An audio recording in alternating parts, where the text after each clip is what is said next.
Eu já disse, eu venho da favela do Jacarezinho. O primeiro corpo estendido que eu vi, eu tinha 8 anos de idade. A morte me rondou todo o tempo. Eu sou 3 vezes mais o cara que morre na estatística. Eu nasci na favela. As pessoas da favela tomam tiro o tempo todo. Eu sou negro. Os negros é que primeiro tomam tiro nas favelas. Eu sou LGBT, no país que mais mata LGBT no mundo. Eu sou ameaçado pela minha própria existência dentro da sociedade. Então, assim, as ameaças que eu já ouvi na rua, as ameaças que já foram enviadas por mensagens que vocês vão ver lá em comentários, essas ameaças não vão me bater. Uma hora, né, o copo enche, você sente, eu tento evitar, eu tento não responder isso ou aquilo. Vão ameaçar, eu vou tomar medidas de segurança. Mas, irmão, se num momento como esse, que a nossa democracia está sofrendo pra caralho, se a nossa democracia está sofrendo com esses caras lá, eu, que venho da favela, eu, que, fui eleito para poder estar lá, defendendo essas pessoas, para ser uma voz no meio daquelas vozes ali que querem confundir, que querem falar um montão de coisa, que querem acabar com a classe trabalhadora, que querem fazer isso tudo. Se eu não tiver coragem e eu não botar meu peito lá, quem é que vai subir lá e vai fazer isso agora? Quem é que vai? Então, assim, eu vou com medo, vou com força, mas eu não vou sozinho não, cara. As mensagens que eu recebi essa semana, tudo que todo mundo vem falando para mim, eu tenho certeza. Todo mundo está indo para Brasília comigo. E essa luta vai ser uma luta pela democracia, porque esses caras não vão conseguir se manter, porque a gente está mais unido do que nunca. E eu vou para Brasília batendo o pé e tendo diálogo com todo mundo se tiver que ter diálogo. Mas se eles precisarem de enfrentamento, eu não vou estar sozinho. Nesse vídeo de hoje eu quero propor alguns pontos de reflexão, algumas questões para nós todos, porque as respostas ainda não são muito claras para isso. Então é algo para a gente realmente refletir, pensar. E tem a ver com a cultura tóxica da internet e como isso tem afetado os indivíduos e a sociedade como um todo, e a política. Como vocês sabem, o tema dessas semanas agora, né, dos últimos dias para cá, tem sido o Vaza Jato, a investigação da Intercept divulgando conversas entre o Moro e o Dallagnol e outras pessoas da equipe da Lava Jato, da Força Tarefa da Lava Jato. E num ambiente político polarizado, é inevitável que diferentes grupos estão se aproveitando dessas narrativas para defender os seus pontos. Então, por um lado, você tem as pessoas que percebem o risco e o dano para a democracia de um juiz utilizando a máquina pública, utilizando o judiciário para seus fins políticos, que foi o caso do Moro, que já tinha uma decisão prévia sobre o Lula, sobre a investigação, e atuou em conjunto com a acusação contra o réu. Isso é muito grave, isso é muito sério, isso é muito preocupante. E, por outro lado, você tem a turma do Bolsonaro, ou pró-Moro, ou defensores desse governo aí, que se mobilizam para passar pano, tanto para o Moro quanto para o Bolsonaro, ou, de certo modo, para contra-atacar e tentar desmoralizar quem está apresentando essas denúncias. No vídeo de ontem, por exemplo, eu mostrei como eles criaram um perfil no Twitter para revelar informações confidenciais do Glenn Greenwald que são claramente forjadas. Então eles vão lá, falsificam documentos, fraudam documentos para tentar incriminar quem está fazendo agora essa investigação. Tem um potencial transformador na sociedade brasileira. O que vai acontecer a gente não sabe, mas que pode mudar muita coisa, pode. E outra coisa que aconteceu também ontem, por causa dessa investigação do Glenn Greenwald, é que começaram também a atacar agora o marido do Glenn, que é o Davi Miranda, que é atualmente é deputado federal pelo PSOL, assumindo a vaga deixada pelo João Willis.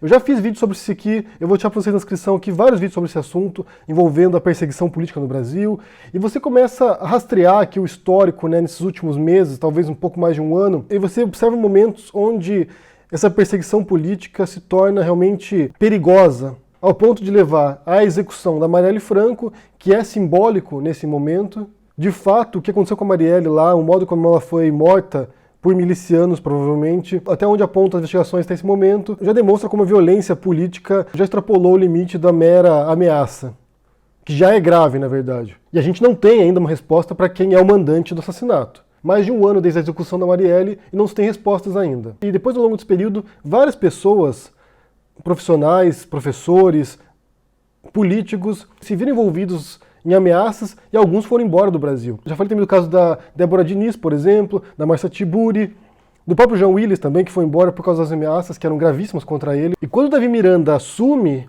o posto do João Willis, Ele sabia dos riscos que corria. Ele tinha consciência da gravidade do que ocorria no Brasil e encarou esse desafio. E nesse momento agora, com o vazamento dessas informações aí sobre o Moro, o Dallagnol e a Lava Jato, quem está na mira de sérias ameaças é o Davi, que envolve ele, que envolve a família dele. E é algo muito complicado, gente, porque assim, quem está na internet já se habituou a ser ameaçado. Então você vê uma ameaça aqui, você simplesmente ignora, porque todo dia você recebe uma ou mais ameaças. Só que em alguns casos específicos, você percebe que aquilo ali não é apenas uma falsa ameaça, não é apenas uma brincadeira, não é apenas uma trollagem, mas você realmente se preocupa, porque tem detalhes, às vezes, que você não pode desprezar, você não pode ignorar.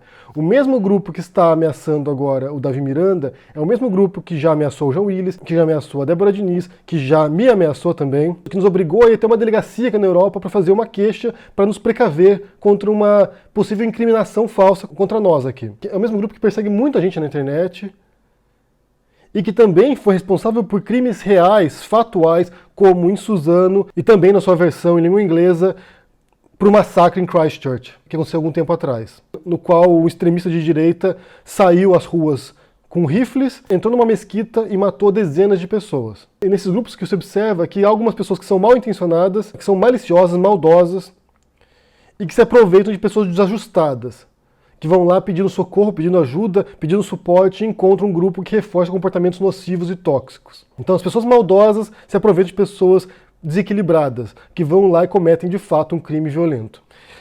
Eu já mencionei esse livro anteriormente aqui, que é The Darknet, do Jamie Bartlett, que é um livro muito bom, que explica essa subcultura da internet, esse ambiente tóxico, esse ambiente nocivo na internet, como funciona, como opera, e as bizarrices que tem lá dentro. Que realmente tem coisas assim inimagináveis. Eu nem vou descrever certas coisas aqui porque são realmente inimagináveis e assombrosas. O ser humano é capaz de coisas incríveis, positivas, boas, e também responsável por coisas completamente inimagináveis de tão medonhas que são. E a tese que o Bartlett defende, que o Jamie Bartlett defende, é que esse ambiente tóxico da internet, essa subcultura maliciosa, maldosa, prejudicial, da trollagem, por exemplo, do assédio virtual, do assédio online, isso não é uma anomalia da internet. Isso não é um efeito colateral da internet. Segundo Bartlett, isso aí é algo integral. Isso faz parte da internet. Isso é algo que pertence à internet e que a internet potencializa. Eu sou um daqueles que era muito otimista. Eu comecei a usar a internet em 94, quando chegou no Brasil. Logo chegou no Brasil. Eu trabalhava em Curitiba, foi o primeiro lugar em Curitiba a ter acesso à internet. E logo de cara, assim, houve um grande otimismo, porque você pensava que isso realmente uniria as pessoas, que você veria um mundo muito melhor por causa disso, com acesso à informação, com acesso à cultura, com acesso a conversar com pessoas do mundo inteiro. E no fundo, o que você tem observado, claro que existe isso, é claro que você tem esse ponto bom e positivo, mas por outro lado também isso potencializou a divergência, potencializou a polarização e potencializou um caráter tribal do ser humano. Aqui a gente entra num contraste entre a visão, por exemplo, do Karl Popper, né, de uma sociedade aberta, uma sociedade tolerante, uma sociedade que integra as pessoas, e a sociedade fechada, que é a sociedade tribal, a sociedade que se funda no conflito e no autoritarismo. E de uns anos para cá, a internet tem sido usada como ferramenta de guerra política. A extrema-direita percebeu muito bem e muito rápido como isso é um veículo de radicalização política, de como isso aí potencializa vozes marginais, vozes que seriam periféricas e trazem ela para o centro do debate político. E aqui a gente volta para a questão inevitável nesse momento, que é da liberdade de expressão, um valor que o Glenn Greenwald defende ferrenhamente e há muito tempo. E algo que você observa ao longo da história das democracias, dos regimes políticos, mas das democracias principalmente, que é muito mais aberta, muito mais tolerante para vozes dissidentes, é que numa democracia, ter esses grupos radicais e marginais não é necessariamente um problema. Você ter grupos que estão na periferia, com discursos muito tóxicos às vezes, não é um problema. Isso faz parte do debate democrático, faz parte da liberdade de expressão, de fato. E democracias saudáveis sabem lidar muito melhor com isso. O problema não é que haja essas vozes radicais, mas que essas vozes radicais comecem gradualmente a chegar ao poder. Que é o que a gente tem visto. A ascensão da extrema-direita é justamente isso. É quando essas vozes que estavam na periferia, que eram vozes minoritárias, que eram vozes radicalizantes e radicalizadas, com um discurso altamente perigoso, contra minorias, contra certos grupos, tribal mesmo, como eu disse.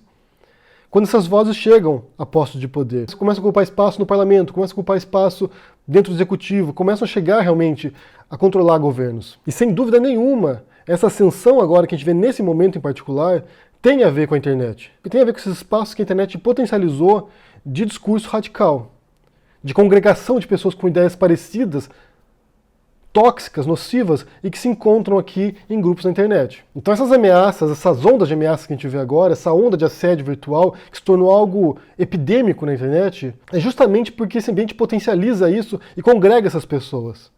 Elas se sentem empoderadas, junto com seus pares, com pessoas que pensam parecido com elas. E algo que você observa também é que minorias são os principais alvos de assédio virtual. Os homossexuais têm grandes chances de serem abusados virtualmente. As mulheres são alvos preferenciais também. Boa parte dos abusos na internet tem a ver com questões políticas. Eu vou deixar para vocês aqui o link para 2 estudos, um de 2017 e um de 2019, que falam sobre isso, né? Um tem a ver com a questão do assédio virtual no geral, dos comportamentos na internet tóxicos, e outro tem a ver com cyberbullying envolvendo adolescentes.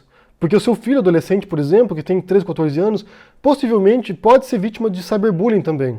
Pode ser vítima de assédio virtual. E o problema do assédio virtual em relação ao assédio comum que você tinha antes das redes é que assim, você tinha assédio na escola. Era um tipo de assédio que afetava tremendamente a vida dos alunos, dos jovens, né, dos adolescentes. Mas esse jovem, essa criança ia embora da escola, ia para casa dele, esse assédio, durante algumas horas por dia, cessava. Só que agora com a internet, não tem tempo de descanso. A gente é o tempo todo bombardeado por ataques aqui. E quando eu digo nós, eu digo eu mesmo aqui, mas todo mundo que está virtualmente aqui e aberto para esse tipo de assédio. E, como eu disse, isso não é algo que é uma anomalia do sistema, da internet. Isso é algo que faz parte da internet. É algo constitutivo da internet. Que as pessoas entrem aqui e se tornem monstros. Eu fiz um vídeo sobre isso também, falando sobre como o anonimato, como a distância, como você não está cara a cara com a pessoa, te legitima de algum modo, e é uma coisa psicológica, né? Não é algo que está sob controle nosso. Psicologicamente a gente entra na internet e se torna outra pessoa. Tem uma outra personalidade online. E em alguns casos isso é muito evidente. Algumas pessoas realmente se transformam completamente quando acessam a internet. Eu comecei a ler um livro recentemente, eu acho que não tem em português esse livro aqui, que é da Angela Nagle, que se chama Kill All Normies: Online Culture Wars from 4chan and Tumblr to Trump and the Alt-Right. Que se chama Mate Todos os Normies, que é como os incels chamam as pessoas que não são incels. A guerra cultural online, do 4chan e Tumblr até o Trump e a Alt-Right. E ela conta justamente isso, como a internet se tornou um ambiente de radicalização de extremistas de direita. E tem sido usado com muita eficácia por essas pessoas. E você não precisa ir muito longe, basta você ver a interação que tem no Twitter, por exemplo. O Twitter é um reduto de extrema-direita. Tanto que o PC Siqueira, alguns tempo atrás aí, decidiu sair do Twitter por causa disso. Ele falou, gente, se tornou um ambiente irrespirável, completamente tóxico. E o YouTube não é tão diferente assim. Só que o YouTube você tem um pouquinho mais de controle. Mas mesmo assim, as vozes extremistas de direita, elas são muito mais proeminentes no YouTube, elas têm muito mais impacto e alcance do que canais progressistas, por exemplo, ou de canais que denunciam esse tipo de abuso na internet. E como eu já disse anteriormente num vídeo recente aqui, esse comportamento tóxico, nocivo, maldoso, ele tem um potencial de agregação e de converter as pessoas muito maior do que um comportamento positivo.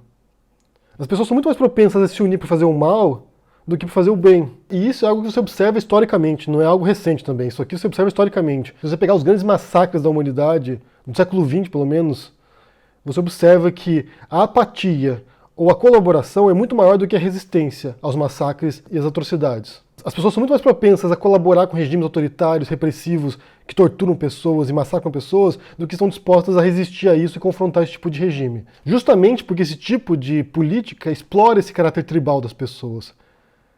Explora as divisões entre as pessoas. Nós, os puros, os bons, os cristãos, os justos, contra os impuros, os nojentos, os sujos, os vermes. Então, nesse caso do Davi Miranda agora, recebendo ameaças, que seria inevitável, gente, sinceramente, por mais horrível que seja, seria inevitável porque a gente está num ambiente político tão polarizado e tão tóxico, que ser ameaçado virou norma agora. Isso representa um padrão que a gente tem observado. É um padrão que visa o extermínio de quem pensa diferente. Porque uma ameaça, ela visa duas coisas. Uma delas é te silenciar, é te calar. Você por medo vai se calar, você por medo vai decidir não falar mais. E o segundo ponto é a promessa de escalar. Então se você não se calar, se você não se silenciar, se você não parar de falar, a gente vai te fazer mal. Em alguns casos isso é real, em alguns casos isso realmente ocorre. E essa foi uma preocupação que eu externei assim que começaram a surgir essas denúncias da Vaza Jato aí, da Intercept. Porque agora, nesse momento, o que eles estão fazendo é confrontar os poderosos. Eles estão confrontando pessoas que estão lá no governo, que é o caso do Moro, ministro da Justiça, super ministro da Justiça, o super Moro. E ao confrontar os poderosos, o que você vai encontrar é uma tremenda resistência deles, porque eles não querem largar o poder. Se o Moro violou a lei durante o processo da Lava Jato, se ele fez isso com o Lula e com o Dallagnol a ponto de pôr o Lula na prisão e fora do jogo eleitoral, é porque ele almejava o poder. E se ele fez isso, se ele rompeu a lei para chegar ao poder, não é agora que ele vai abandonar o poder também. As pessoas se agarram ao poder. Tem uma frase do filósofo anarquista, o Bakunin, que ele diz que o poder corrompe até os melhores. O Bakunin era muito pessimista em relação a esse potencial de corrupção que o poder tem com as pessoas, até com as melhores. Imagina quando são com as piores pessoas. Imagina com as pessoas que realmente almejam poder, que realmente estão dispostas a pisar nos outros para chegar lá. Se o Bakunin estiver certo e o poder corromper até os melhores, imagina o que ele não faz com os piores. Imagina que o poder não pode fazer com o Bolsonaro, por exemplo, que antes de ser eleito já tinha uma retórica divisiva, de ódio, de intolerância, de violência. Se a gente pegar esse alerta do Bakunin de que o poder corrompe até os melhores, nós devemos nos preocupar, porque a gente não tem os melhores no poder agora. Então o que eu quero propor para vocês aqui é uma série de perguntas. Eu já propus antes as perguntas, mas as respostas ainda estão em construção, eu acho. É como lidar com esse ambiente tóxico na internet. Se isso faz parte da estrutura essencial da internet, do que compõe a internet, como confrontar isso? É possível enfrentar esse abuso online, esse assédio online, as ameaças online de maneira eficaz? Como fazer isso? A gente, enquanto indivíduo, pode fazer isso, ou a gente depende de atitudes governamentais ou das plataformas como o Facebook, como o YouTube, como o Twitter para fazer isso? O segundo ponto tem a ver com essa questão da ameaça aí. Eu quero expressar minha solidariedade com o Davi Miranda e com a família dele, com os filhos dele, com o Glenn Greenwald também, que estão agora nesse turbilhão, envolvidos, sabe, nessa série de ataques para desmoralizá-los, para intimidá-los. A gente precisa de mais pessoas como eles, que realmente compram essa briga e estão dispostas a enfrentar tudo por um compromisso com algo melhor, por aquilo que eles acreditam, e que não fará mal aos outros. Porque isso é mais importante. Porque não basta você apenas defender uma ideia.